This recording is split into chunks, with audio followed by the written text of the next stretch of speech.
7 साल तक जेंग उस लड़के को नहीं भूली थी जिसे वो हाई स्कूल में बहुत पसंद कर रही थी। वो इस लड़के से पहली बार हाई स्कूल एडमिशन के वक्त मिली थी। अचानक उस लड़के का हाथ उसे लग जाता है और वो सॉरी कहता है। अब पहली बार जेंग उसे देखती है। वो लड़का नोटिस बोर्ड देखकर कहता है, ठीक से देखो, मेरा नाम यू है। इसे जेंग कहती है, मेरा नाम जेंग है। यू कहता है, तो हम दोनों क्लासमेट्स हैं। क्लासरूम में यू जेंग के साथ बैठना चाहता है। पता होकर जेंग को सरप्राइज होता है। जेंग सोचती है कि यू बहुत स्ट्रेंज लड़का है, फिर भी वो यू के साथ बैठती है। साथ में बैठते बैठते जेंग को यू के बारे में बहुत ज्यादा पता चलना लगता है। यू क्लास में हमेशा सोया करता था। जेंग सोचती है कि यू उसकी जैसे अच्छे से पढ़ाई नहीं करता है, लेकिन जब एग्जामिनेशन रिजल्ट्स अनाउंस होते हैं, यू क्लास में ही टॉपर था। जेंग अपनी ग्रेड को लेकर टेंस थी। ये देखकर यू उसे कन्विंस करके कहता है, डोंट वरी, और कपल ऑफ एग्जाम्स देने के बाद तुम ये सब के लिए एडजस्ट हो जाओगी। ये सुनकर जेंग को बहुत हर्ट होता है। वो अपनी सीट चेंज करना चाहती थी, लेकिन जब वो यू को बास्केटबॉल प्ले करना देखती है, वो इम्प्रेस होती है। जेंग यू की फोटो लेना चाहती थी, लेकिन एक्सीडेंटली फ्लैश ऑन होने से यू का शॉट मिस होता है। ये देखकर जेंग डर जाती है और वहाँ से भागती है। स्कूल के बाद यू जेंग को ढूंढ ही लेता है। यू उसे ब्लेम नहीं करता है, बल्कि उसने लिया हुआ फोटोज दिखाने को कहता है। जेंग गिर गई थी। यू उसकी ऊन को बहुत केयरफुली ट्रीट करता है और कहता है, क्या तुम मेरे लिए तुम्हारे पास एक सीट को रिजर्व करोगी? नहीं तो जब मैं सोता हूँ कौन मुझे देख लेगा? इसे जेंग कहती है, तुम जैसे कह रहे हो कि मैं तुम्हारे लिए वर्क कर रही हूँ, तो तुम्हें मुझे प्रोटेक्ट करना पड़ेगा। इसे यू कहता है, डील, आज से मैं तुम्हें प्रोटेक्ट करूँगा। ये सुनकर जेंग को लगता है कि उसे यू पर क्रश है, लेकिन जेंग को पता था कि यू उसकी जैसे ऑर्डिनरी लड़की को पसंद नहीं करेगा। इनफैक्ट यू भी उसे लाइक कर रहा था। यू को पता था कि जेंग ने अपनी बाइसिकल की को खो दिया है, तो वो ही उसे घर तक ड्रॉप देता है। जेंग की फ्रेंड की वजह से यू जेंग पर गुस्सा था, लेकिन जब जेंग टीचर से पूछने को डर रही थी, यू ही उसे हेल्प करता है। यू की मॉम की वजह से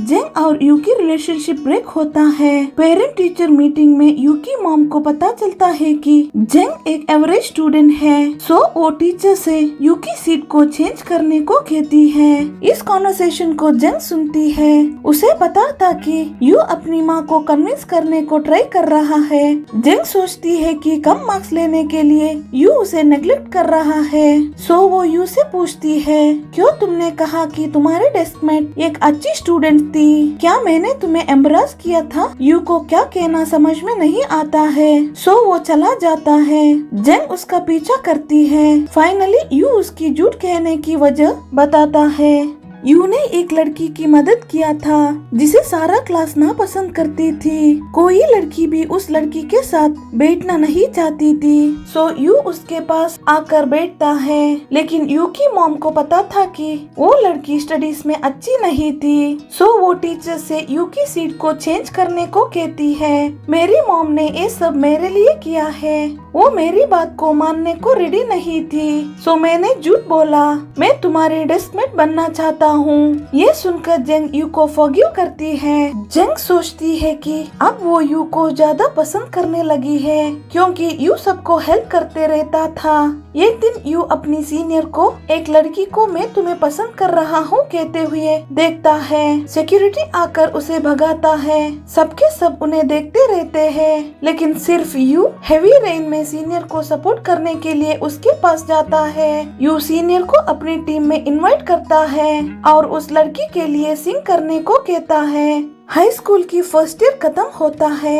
जेंग को एक ट्रबल था। उसे पता था कि यू जरूर साइंस क्लास को सिलेक्ट करेगा, लेकिन जेंग साइंस में बहुत वीक थी और अगर वो साइंस चूज करती तो उसे बहुत मुश्किल होने वाला था। उसके पेरेंट्स उसे लिबरल आर्ट्स चूज करने को सजेस्ट करते हैं। बहुत सोचने के बाद जेंग यू की डेस्कमेट बनकर कंटिन्यू होने को सोचती है, सो वो साइंस क्लास चूज करती है। जेंग यू के पास बैठकर कहती है, क्या हम लाइफ लॉन्ग डेस्कमेट बनकर रहेंगे? जेंग यू को चेस कर रही थी। उसे पता था कि यू डेफिनेटली बीजिंग के टॉप यूनिवर्सिटी में एडमिशन लेगा, लेकिन जेंग को पता था कि वो अच्छे से पढ़ाई नहीं कर सकती है। जेंग ने डिसाइड किया था कि अगर वो यू की यूनिवर्सिटी में एडमिशन नहीं ले पाएगी तो भी वो यू किस सिटी में रहता है वही सिटी में रहेगी। जेंग हार्ड वर्क करती है। हाई स्कूल लाइफ एंड होता है। कॉलेज एंट्रेंस एग्जामिनेशन के पहले जेंग और यू ट्री को प्लान करके विश करने लगते हैं। जेंग यू को एनकरेज करना चाहती थी, सो वो यू के आर्म में लकी चार्म ड्रॉ करती है और कहती है, मैं भी तुम्हारे साथ सेम सिटी की कॉलेज में भी जाना चाहती हूँ। इसे यू कहता है, मुझे पता है, एक्चुअली मैं कहना चाहता हूँ कि गुड लक विद एग्जाम, बाकी सब हम बाद में बात करेंगे। जेंग कहती है, मैं तुम्हारी इंतजार करूंगी। जेंग अपनी और यू की न्यू बिगिनिंग की इंतजार कर रही थी, लेकिन इस बार ये उनका एंडिंग हो गया। उन्होंने रिजल्ट देखने की अपॉइंटमेंट किया था। जेंग सारा दिन वेट करती है, लेकिन यू नहीं आता है। जेंग सुनती है कि यू यूएस चला गया है। इसके बाद यू जेंग के लाइफ से डिसअपियर होता है। पिछले 7 सालों में जेंग एक फेमस फोटोग्राफर बन गई थी। वो बहुत ही मेहनत करती थी, क्योंकि अगर वो यू से फिर से मिल गई तो अपने आप को यू के लिए काबिल बनाना था।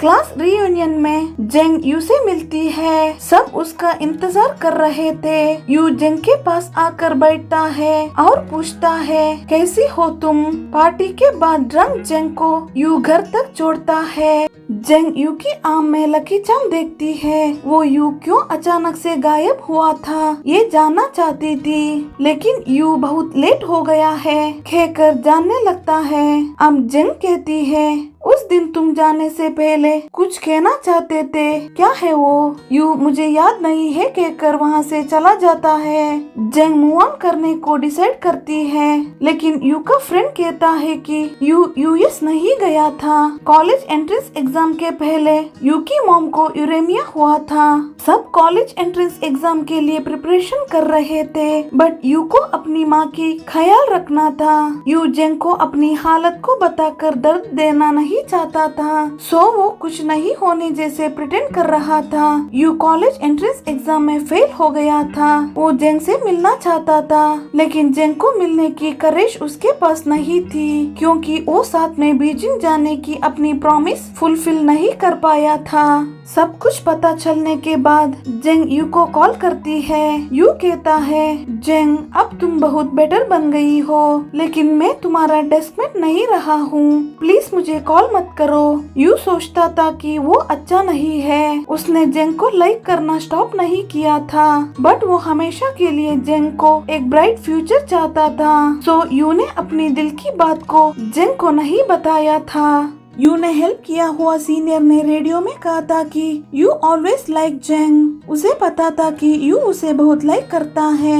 जेंग दोनों को एक लास्ट चांस देना चाहती थी, सो वो यू को मीट करने को इनवाइट करती है। जेंग जहां उन दोनों ने ट्री को प्लान किया था वहां आती है। इस बार यू ने अपॉइंटमेंट को नहीं मिस किया था। जेंग पूछती है, मुझे जस्ट पता करना था कि क्या तुम अभी भी मुझे पसंद करते हो? यू जेंग की हाथ को पकड़कर एक ट्री के पास ले जाता है और कहता है, मेरे नाम के साथ जेंग की नाम है। ये सुनकर जेंग बहुत खुश होती है। ऐसे यू और जेंग लव में एक होते हैं। यहीं पर ये स्टोरी एंड होती है।